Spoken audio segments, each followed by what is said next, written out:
So, in the case of chemical bonds, the first thing is this. Let's break down the word. Obviously, when we talk about chemical, chemical is going to pertain to elements, all right, on the periodic table.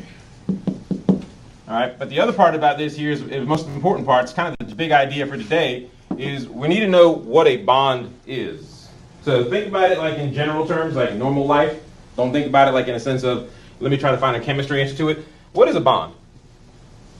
Something that's a connection. Okay, go ahead. I just said something that's tight. Something that's, all right. I mean, so, you know what I mean. Right? Sure. All right. I just don't want to repeat that. So, not on video at least. So, it's a connection, right? A bond is a connection, and what does that connection do? Like, what is the point of that connection? To stay together. To stay together, right? So I'm trying to hold things together. So a bond in the realm of chemical bonds is a force. It's a force that you don't see, because most forces you don't see. You see the result of a force, but not the actual force itself. It is a force that holds things together. In this case, the things are going to be elements from the periodic table. But that's their goal. That's their only purpose. Is a bond is to hold things together. Now, the whole scenario that we learned yesterday, okay, when we were talking about oxidation numbers, is this. There is a why toward the bond. Why are we trying to form these bonds? And the answer to that was simple. Because most elements are not happy. Okay? That's the whole purpose behind forming a bond. Like everything we talk about in this particular unit, because this particular unit, this test here, this test unit 4, is called chemical bonds. So everything behind how this is, it revolves around the one concept. The one concept being elements aren't happy, and they're going to do what they got to do to be happy. And one of those things that they do to be happy is that they form bonds with other elements. Okay? So just like some people who cannot be happy, and they think the only way they can be happy is being in a relationship, having a connection with somebody else, well, that's exactly what these elements are. These elements are those not as strong people who can't be happy independently. They can only be happy with other people. All right? So what we see here is yesterday, that's why yesterday we said, when you look at an element, like one of the elements you had to deal with today on your quiz here was fluorine. Fluorine had how many valence electrons? That's why I had you guys take out the periodic table is what I said, right? It's got 7 valence electrons, right? That was the first question we did yesterday. So that we could answer the second question, which was, is it happy? No. And once you have the answer that it's not happy, then it has one purpose in life. Form a bond. Okay? And it won't care how it forms a bond. It can form a bond ionically, covalently, or metallically. Okay? However, much like every other relationship, some relationships are stronger than others. Okay? Like, for example, for most people, your bond between your brother or your sister, family-wise, not cultural-wise, all right, your bond between your family, your brother or sister is stronger than your bond between your friend. Because 10 years from now, your friend may not be your friend anymore. But 10 years from now, your brother's still going to be your brother, or your sister's still going to be your sister. So there's a difference in the types of bonds that hold things together as well, and that's kind of what we have to understand. What is a bond? How is a bond made? But then what are the different types of bonds, and how do they function in holding these elements together who have one purpose in life, to try to be happy? Okay? So the reason why, again, that a bond is made is to hold elements together to make them happy, because, again, by making them happy, remember we said yesterday, I can be happy sometimes fluorine, right? What is fluorine gonna do to be happy? Gain 1. That's what it wants to do to be happy.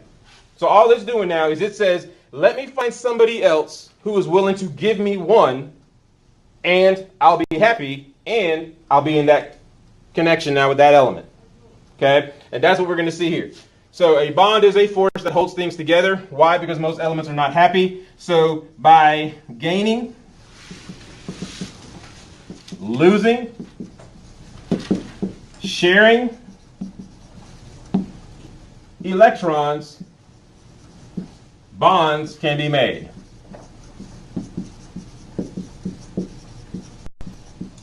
Okay? That's the big idea now for today. So now what we do now is this.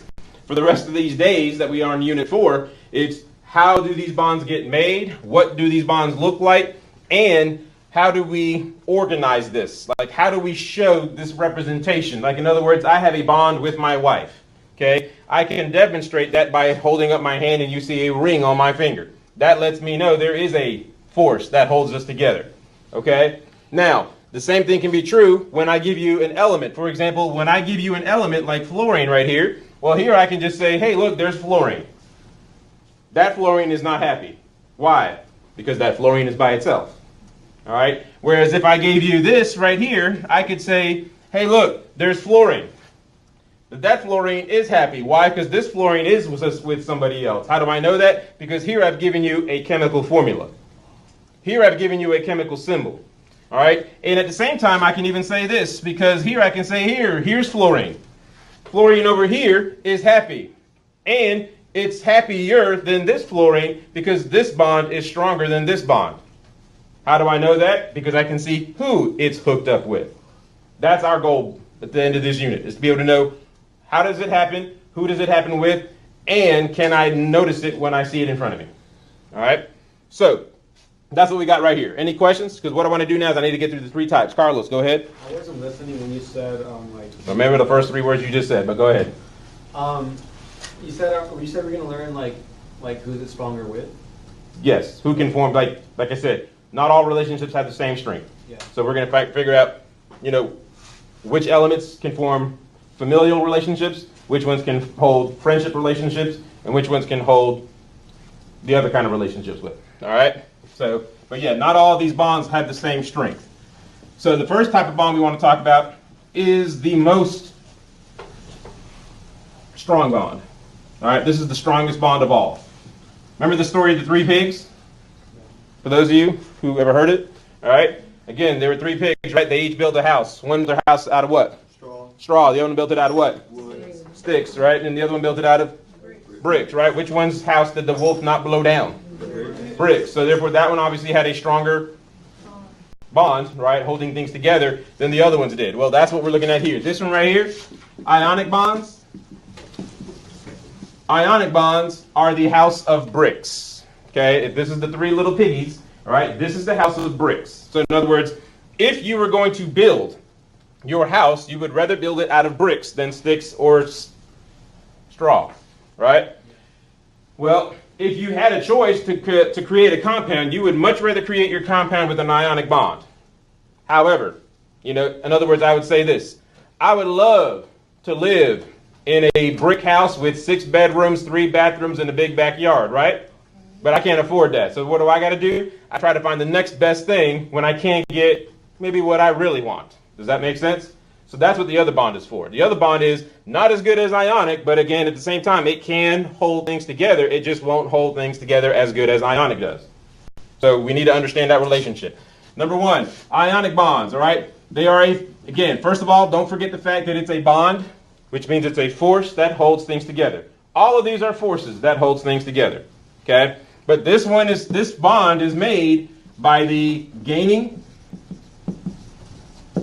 and losing of electrons. Not only electrons, but the valence electrons. That is what makes up these bonds. That's why yesterday, the first question we learned, how many valence electrons does it have? Then we said, is it happy? And then we said, what would it do to be happy? Because then we could figure out, is it possible for this element to form an ionic bond? Somebody, might have been Dontrell yesterday, said, well, what happens if you have an element where gaining and losing is going to be the same number? Because remember we said, if you gain 6, right? Gain 6, lose 2. Which one are you going to do? Lose 2. Lose 2, right? Well, what if it's gain 4, lose 4? Which one are you going to do? It doesn't matter. It does, because in this case, they're both the same one, so therefore you don't make a bond this way.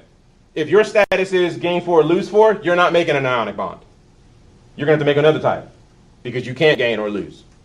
You're going to do another way. Got it?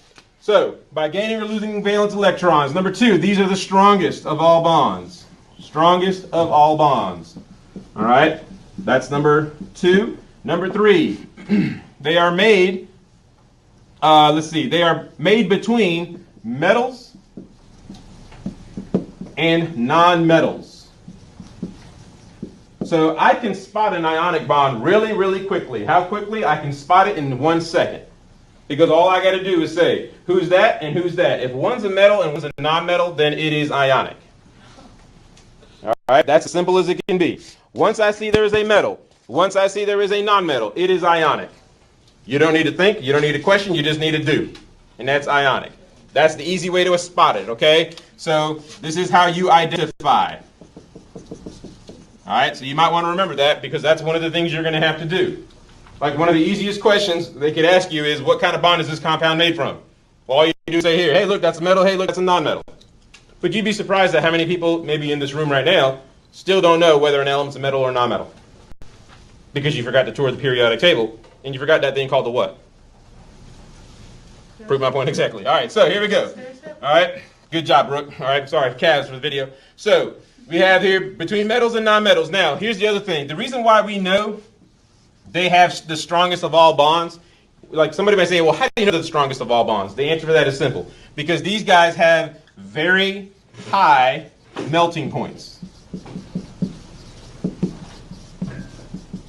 Okay? They have very high melting points. So anytime something is described as having like a very high melting point, a very high boiling point, that's because of this. It takes a lot of heat to get those bonds to break for it to lose its shape.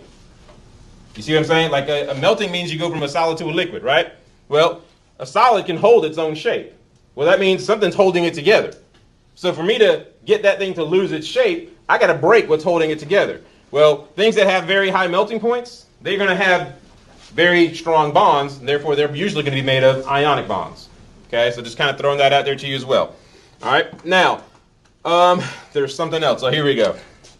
If they are made with ionic bonds, anything made with an ionic bond is called salt. Okay, anything made with an ionic bond is called salt. So when you go to McDonald's and you add salt to your fries, you are adding salt to your fries.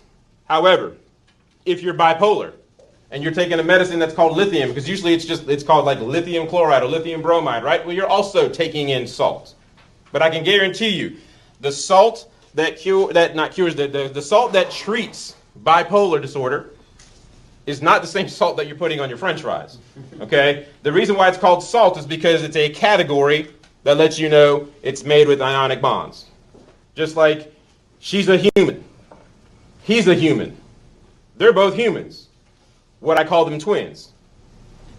No, because one's a male and one's a female. Right? So that's as simple. Okay, you identify as male? Okay, I didn't know you laughed. I didn't know if you were like making... Oh, no.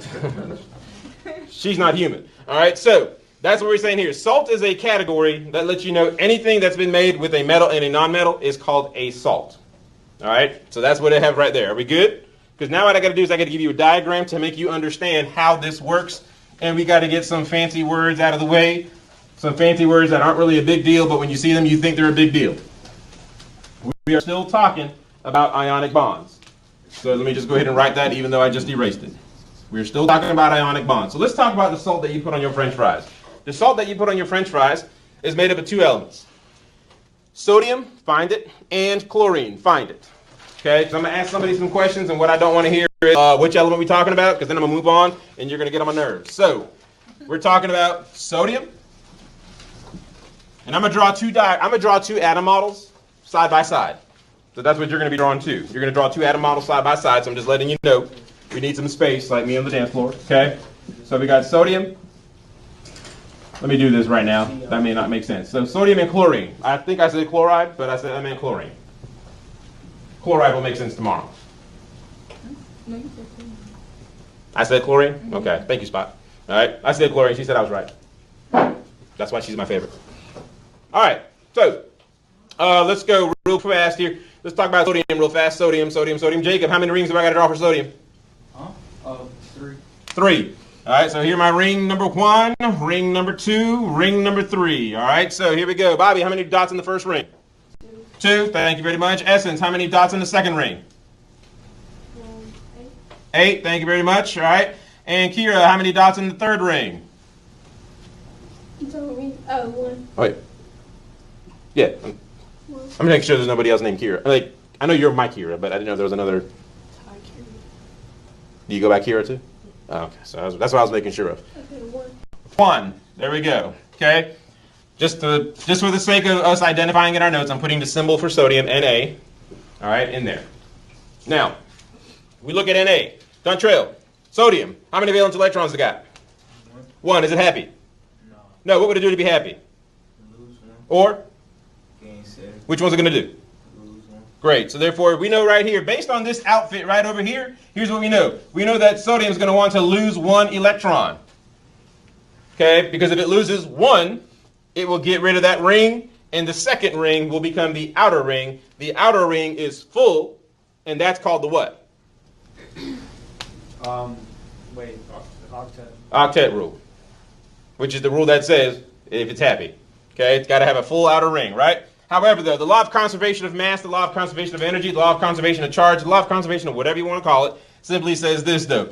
Sodium can't get rid of that one to nothing. It's got to get rid of it to something. It may want to give it up, but it's got to have somebody willing to take it. All right? Some of you have that same issue in life as well. All right? So, with the issue of sodium, it wants to give it up, but it can't unless it finds another element that it's willing to take it from. So that's why we have to have a bond, because there is a connection, a relationship between this element and this element, because when we look over here at this element, this is chlorine. All right? Conseco, how many rings do I draw for chlorine? 3. All right, so we're going to draw 3. 1, 2, 3. All right? Brooke, how many dots in the first ring? 2.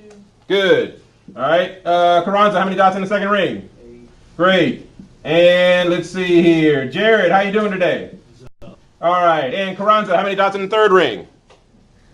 Huh? Wait, 7. 7.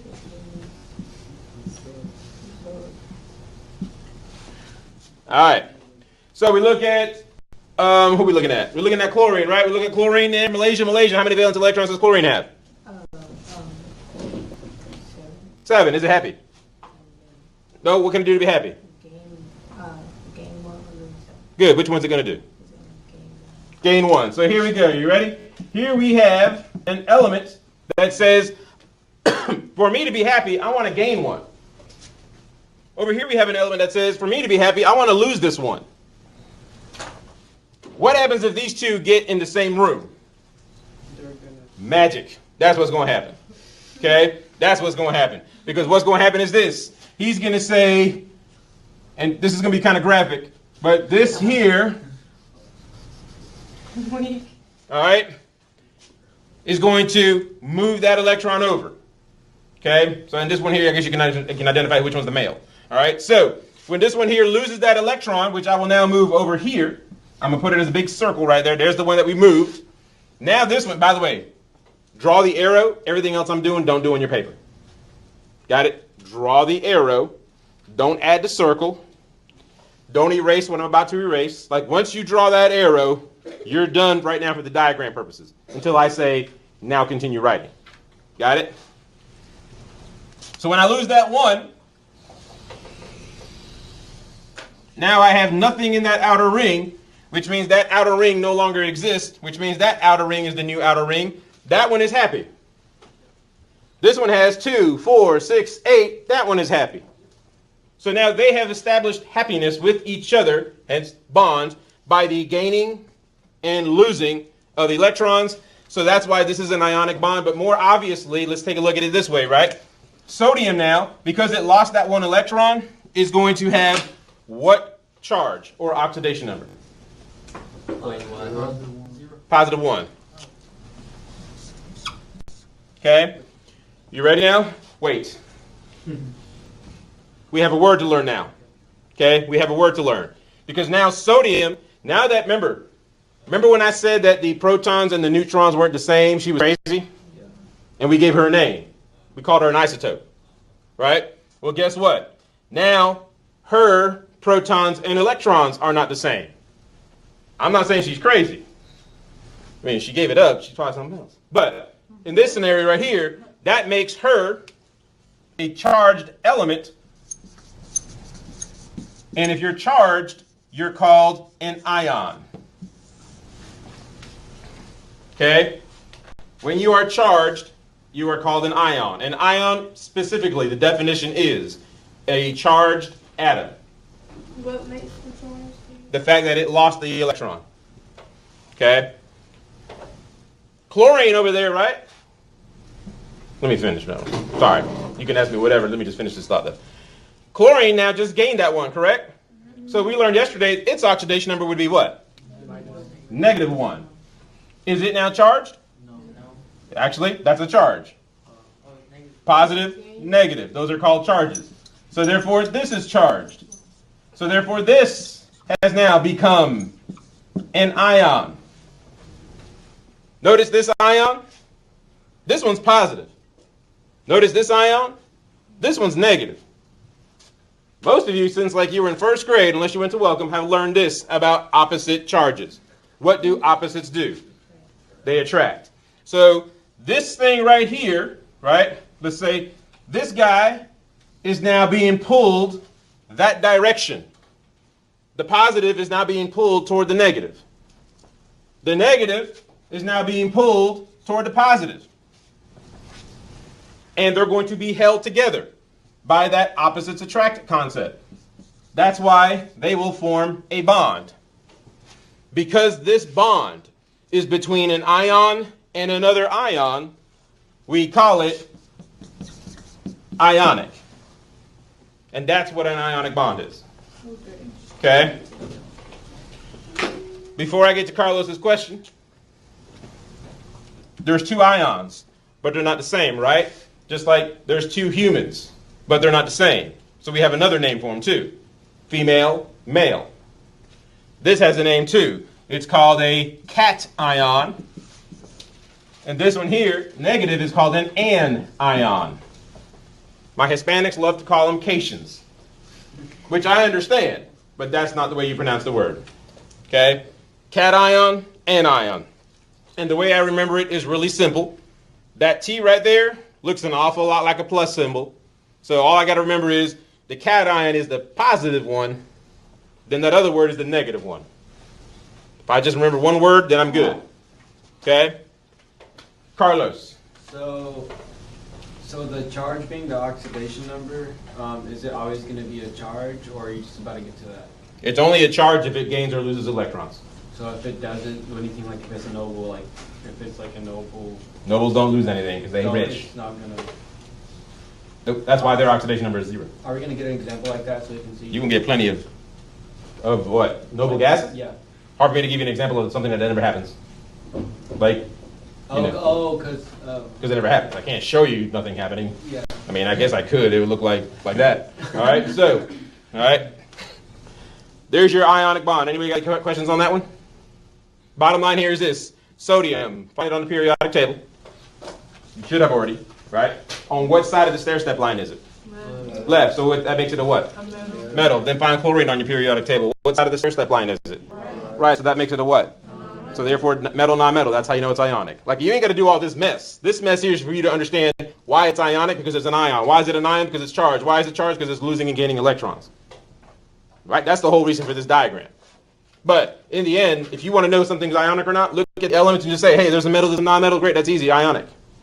What about the melatonin? Melatoids? Whatever, however you say it. It's both those. Metalloids? Yeah. Right. Some of them can do this, some of them can't. It just depends on which way they see themselves that day. Okay, like a Democrat. All right, so questions about this right here? All right, so we're good. All right, let me see. Oh, here we go. Look at your periodic table.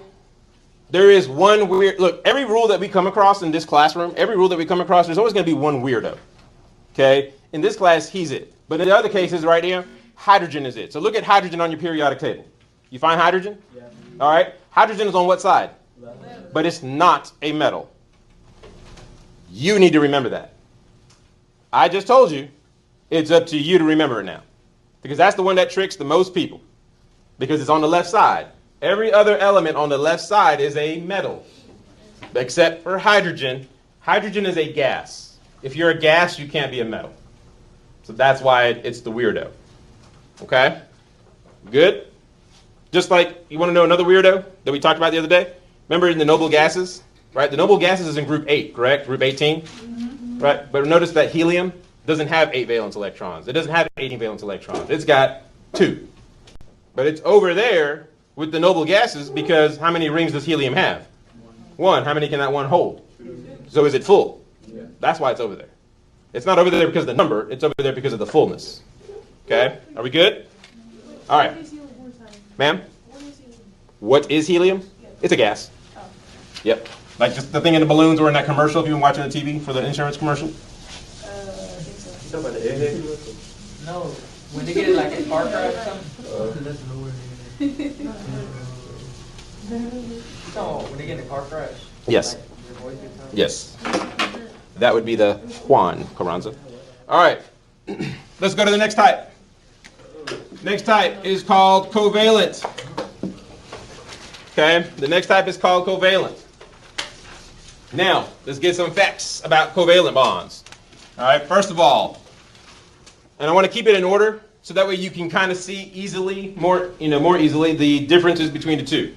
So go look at what you wrote. What was the first line we wrote for ionic bonds?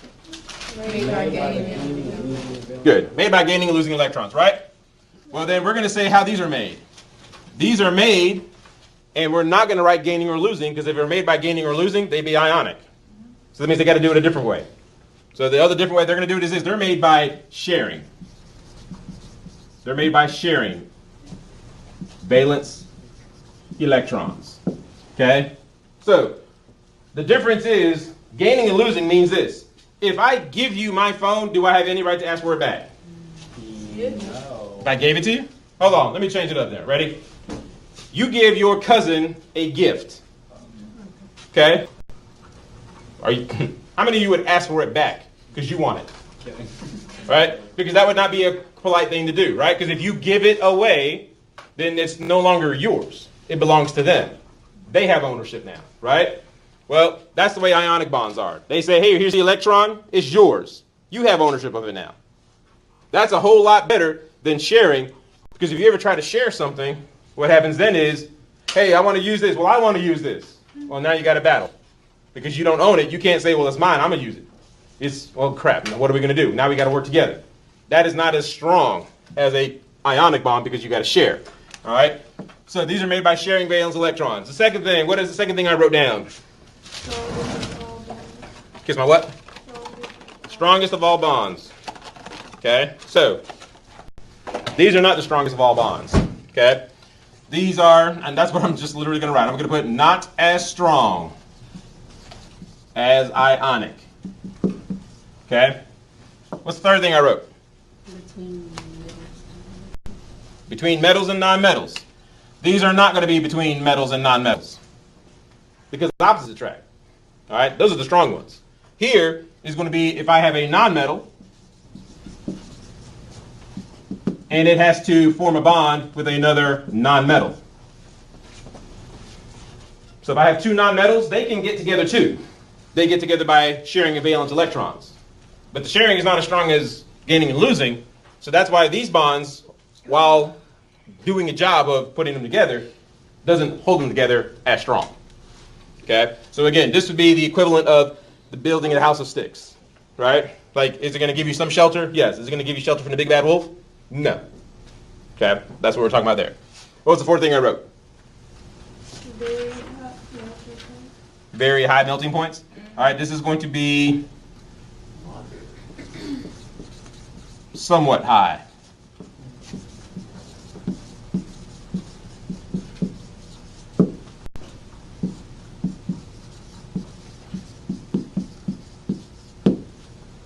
All right. Obviously, let's say this, if you had two things and one of them melted at 1,000 degrees and the other one melted at 100 degrees, well, if you knew one was made ionic and one was made covalent, well, which one do you think is going to be the covalent?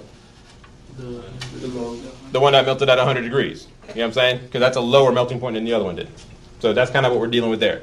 All right. Now, here's where we get some information that's going to make covalent bonds just a little bit more of a headache, which is why I also have to give you another handout that gives you more information on covalent bonds.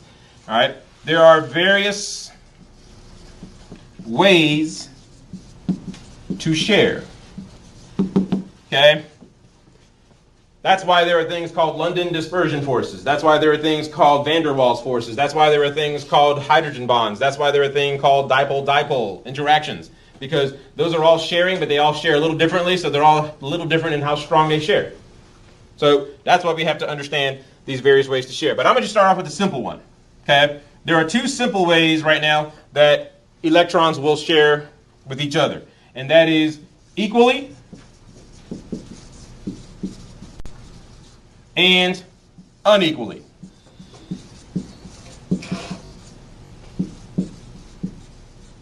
And the difference between the two is simply this, before I get to Carlos, all right? Which is this. Canseco, if your friend wanted to borrow your jacket, and you're like, sure, you're going to share it. My question is, can he wear it and you wear it the same time, the same day? No. There's your unequal sharing. Either you got it or he's got it. Okay? Does he own it? No. So like if you let him use it, you can easily always say, I want it back. Okay? Equal sharing is something you can both use at the same time. So for example, let's say that Jared was playing PlayStation at his house and his friend came over. Could you play the PlayStation? What do you mean? Like, what do you mean? Can you play the PlayStation? Yes. Can he play the PlayStation at the same time that you're playing the PlayStation? Yeah. Yeah, so that's what you call equal sharing. All right? That wasn't supposed to be a hard question, Jared. All right, so if you're equally sharing, that's what we call nonpolar. If you're unequally sharing, that's what we call polar. And because one says not equal, polar, the other one says equal, not polar, that's why you're going to get them mixed up. So just letting you know, when you get them wrong, because you keep going nonpolar to not equal, well then I'm laughing behind you. Because I told you, you're going to get them mixed up. The only way for you not to get them mixed up is you got to memorize them. Okay? Carlos, question? I was going to ask that. All right. So let's go down to a diagram. We're going to draw two diagrams this time, one for the polar, one for the nonpolar. Okay? All right. Can I erase? Because I still see some people scribbling, but I can't tell. So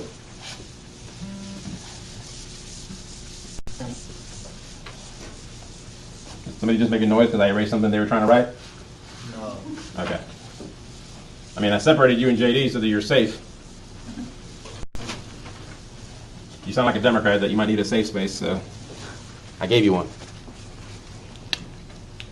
Plus, if she's going to throw a right hook now, it's going to hit me. All right? So, here we go. Let's talk about oxygen. Okay? So we're going to deal with oxygen.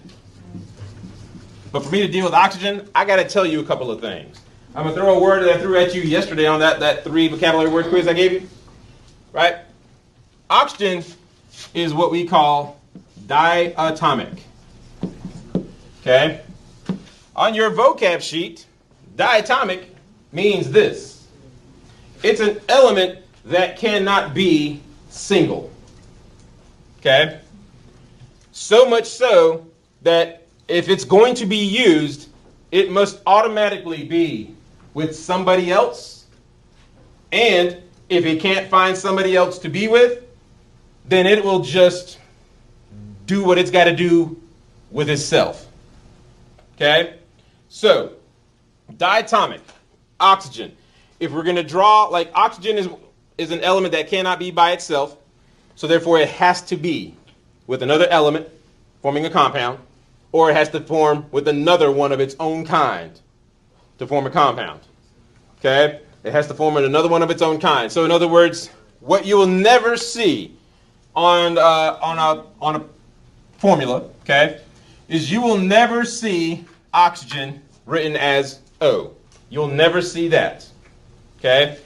You might see it written as H2O. Okay? Or you might see it written as O2. Letting you know there are two oxygens. He couldn't find another element to hook up with him. He just hooked up with himself. Okay? So that's what we're saying there. Because it is so fearful of being alone, that's why we call him diatomic. Some of you have friends like that. They can't be single. They have to be in a relationship. All right? They get out of one, they're right in the other one. Okay? So, in that scenario right there, what we need to understand here, though, is that they're diatomic. Here are the elements on your periodic table that are diatomic. I call them my 7, all right? Because if you, well, you tell me here. When you look at them, starting with nitrogen. Find nitrogen on your periodic table. See nitrogen? All right, that's diatomic. Now, oxygen, that's diatomic. Fluorine, that's diatomic. Chlorine, that's diatomic. All right, bromine, that's diatomic. Iodine, that's diatomic. Do you see what number do all those, if you were to trace those elements, what number would it look like? 7. Now, there might be a smartass that might go in here and say, well, that's only 6 elements. Correct. Here's the other diatomic, hydrogen. Okay? Hydrogen makes 7, but hydrogen ain't over there because hydrogen's the weirdo on the left side of the periodic table. Got it? Now, for the record, sulfur is diatomic also, but that's not one that you typically tend to see. The most common ones you tend to see are the 7 that I just illustrated to you. All right? Carlos, go. So since polyatomic can't be like alone to like, you know. Oh, say what? Since diatomic cannot like exist alone. Yes. Because they need to be like have like a bond. Yes. So are the noble rich, are they the polyatomic? No. First of all, you mean diatomic. No, you mean diatomic. I meant polyatomic. No, you don't, because polyatomic just means, first of all, we've never said the words polyatomic in this room. No, what's the other word in the vocab? Polar? Polar. Polar is automatically involves 2 elements. You can't be polar by yourself. Unless you're messing with your own pole. It's polyatomic ion. Huh?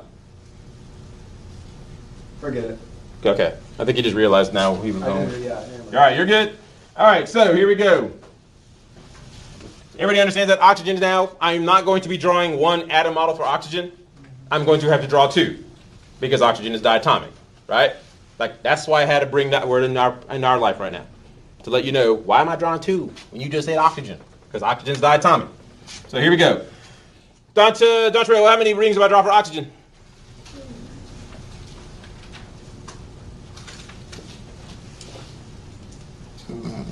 Two. All right. 2. All right. How many dots in the outside ring there, Essence? Outside ring. How many? 7? All right. No. That's 6. There was a 6th element in the row. All right. I got to draw another one, correct? The other one's going to look just like the first. This time I'm going to do this, though. I'm going to draw X's as my electrons.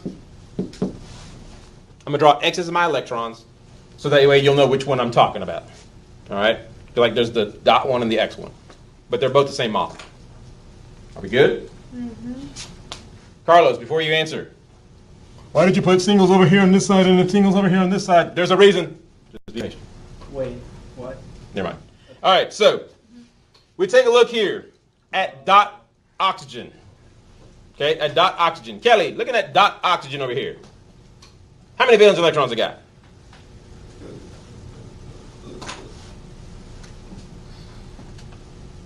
6. 6. Is it happy? No. No. What could it do to be happy? It can lose 6 or gain 2. Okay, which one's most likely to happen? Gain 2. Gain 2. All right, so here we go. You ready? If I were to take those 2 right there and put them right here, would this have 8 now? Yeah. Would this have 8 now? No. Then that's why it ain't going to work that way. Okay? That's why Ionic can't work with these 2. Because it says, hey, you ain't going to take my 2 and I'm still miserable and you still happy.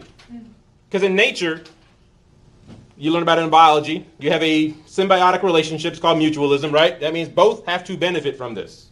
If this benefits and this at this expense, that ain't the way nature works. Okay? There is no species alive stupid enough to have one benefit, the other one get hurt. Actually, let me rephrase that. Humans are stupid enough. But nonetheless, that's how it works right over here.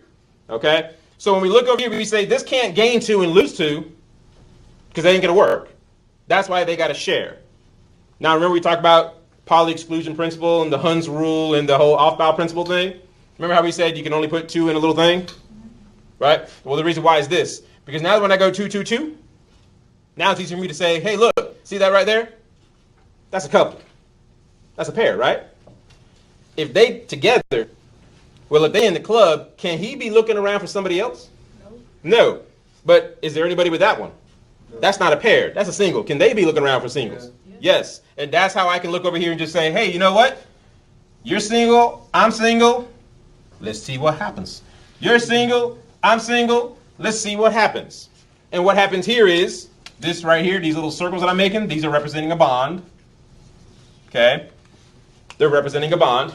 And so because this bond, though, is made by sharing electrons, this is called a covalent bond. But specifically now what we want to talk about here is this, though. When we look, because again, what was the purpose of an element to form a bond in the first place? What was the purpose of an element to form a bond in the first place? To be happy. What's the happy number? 8, right? So we look over here. I'm going to do some magic counting, okay? I'm going to do some magic counting. So here we go. We're going to go here with number 1, number 2, number 3, number 4, number 5. Hey, we're sharing this one. So 6. Number 7. Hey, we're sharing this one. Number 8. So does this one have the 8 that it needs to be happy? Yes. Let's look at over here from the other side of the coin. All right. Number 1, number 2, number 3, number 4, number 5. Hey, we're sharing number 6. This one's mine, 7. Hey, we're sharing number 8. So does this one have what it needs? They both get what they need by this relationship. All right, by the sharing. So that's why this can work. Not as strong as the other one. I'd much rather own my house than have to rent my house. Because when I rent, I'm paying somebody else money to live in their house, but they own it. When I own it, I can kick myself out of the house. Got it? So this is what we're looking at here. Now, electronegativity. This is how all this thing's coming back to play and to haunt your life. Electronegativity, right? What does that mean? Attraction, right? So here I have oxygen, right? Here I have oxygen, and here I have oxygen. Who's more attractive? No. Your answer is either both or either, right? Because they have the same attraction, correct? Yeah. So my question is this. Are these electrons attracted over here? Yeah. Oh, how about this? Let me rephrase my statement. Are the X electrons attracted over here any more than these dotted electrons are attracted over there? No. So therefore, right here, we have a case of what we call equal sharing. And so this right here is what we call nonpolar. So how do you know when they're equal sharing? When they have similar electronegativities. That's why we have to know what electronegativity is. That's why we had to learn the periodic trend for electronegativity. So you would say, here's this guy, here's this guy. All right, I can tell they're going to form covalent because they're non-metal. But are they going to be polar or non-polar? Well, now, what's the electronegativity? Oh, well, I see one's over here, so they're not the same. So now I know this will be an unequal sharing. All right, if they're in the same area, then it's going to be an equal sharing. Are we good right there? Yeah. Okay, now let's go to the other guy. The other guy being, who's the polar guy? So let's talk about polar. With polar, we're going to deal with the most important compound on the Earth. What do you think is the most important compound on the Earth? Carbon, that's an element, but let's go ahead. Compound, yes sir. Water, all right, so let's go with water. Okay. Water is what? If you've seen Waterboy, you always hear it. H2O. Okay, that's all I needed to know. Okay, H2O. By the way, H2O is what we call a chemical formula. Because it's letting you know who's in there and how many. It's almost like a recipe. All right, so water. How many hydrogens are in water? 2. So I got to draw 2 hydrogens. There's one. There's this dot. There's another one. There's this dot. All right, and then I'm going to draw oxygen, which has 2 rings, which is just one less than LeBron. And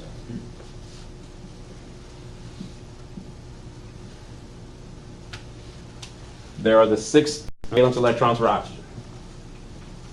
Okay, that's what we got right there. We can kind of see that. Now look, here's the whole issue, which I'll let you get caught up a little bit, but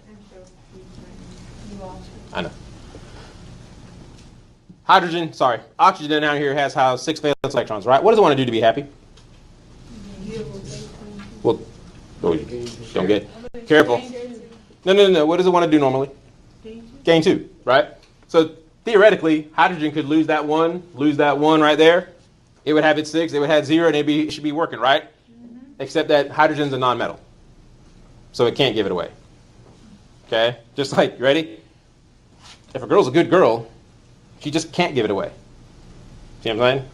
Like, you don't become whores, you just already were one. That's how it is. So, are you? No. I was going to say. That might hit home on Carlos. So, are we good? That's why it's going to be non-metal. That's why it's going to be sharing. But now, find hydrogen on your periodic table. Put your left finger on hydrogen. Get on what? Oh, I thought you said something, Daniel. You got 5 left? What did he say? Carlos, did you understand what he said? Damien, what did you say? Don't make me give you a special quiz tomorrow. I said we got 5 left. Oh, you got... Thank you, man. Damien with his wisdom. All right.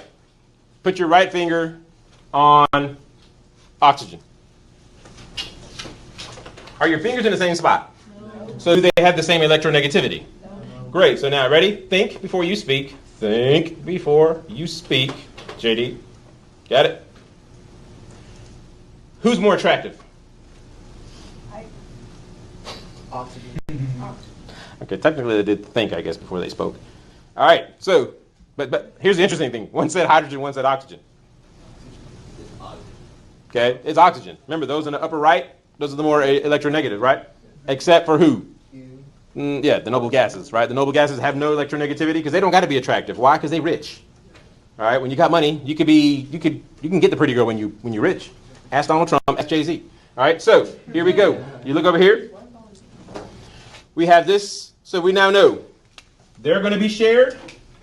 They're going to be shared, right? But do they get shared equally? No. So who is going to be now attracted to who? Like, is the hydrogen dots going down to the oxygen, or is the oxygen dots going up toward the hydrogen? Going down to the oxygen. Great. So here's what you want to do. All right, I'm using a color so you see it better, but you don't need to do color. You just make sure you understand what your arrow is. These electrons here are going that way. These electrons here are going that way. Okay. Now remember, hydrogen still owns those dots. They're just hanging out at Uncle Oxygen's house more often. Okay, like a mooch. Okay, they got their own place, but they always over here at this place. All right. That's why I scare the living piss out of my kids' friends. Because I don't want them staying at my house. Hey, you got something to eat? Yeah, I bet you do too. At your house. Why, you hungry?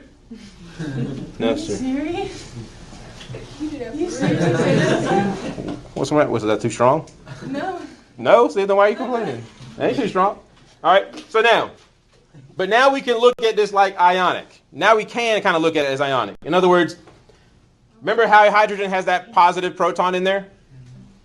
If that electron is always at the uncle's house, that means hydrogen has the proton, but not really the electron. So that leaves hydrogen over here with a positive zone. Okay? Because, like I said, if the electron is always hanging out at the uncle's house, well then hydrogen is going to have that proton with the positive charge there, but the negative ain't going to be there. It's at the uncle's house. All right? It's got the positive there, but the negative ain't there. It's at the uncle's house. If we look at it through the uncle's got 8 positives. But it's also got now, with them extra kids hanging around, it's also got 10 negatives hanging around. So that leaves oxygen now with a negative zone. So, when we look at this, we see, well, look, one end is positive, one end is negative. Well, we have this thing on the Earth, right? It's called a north what? Pole. And a south pole. And they're on opposite ends. And you just call them poles, right? That's why we call this polar because it's got opposite ends. One end being positive, one end being negative. That's why it's polar. Carlos. Can you like re-explain how? Oh my God. No, I can. You know what you can do though? You can hit rewind and watch it again. Watch it again. Okay, I'm not gonna say re-explain, but how is that a negative zone? Because we just said oxygen has, what is the atomic number for oxygen? 8. 8. So that means it's got how many protons? 8. 8 positives, right? And it's going to have 8 negatives. But hydrogen's negatives are always hanging out at my house. So now I got 2 extra negatives. So that's why I'm negative. Okay? Like, this is Brooke, and this is her friend's house. And this is them getting tired of her always hanging out over here. They want to send her home. Okay? That's how negative it is. Are we good? Questions on that? All right. That concludes the recording of this video.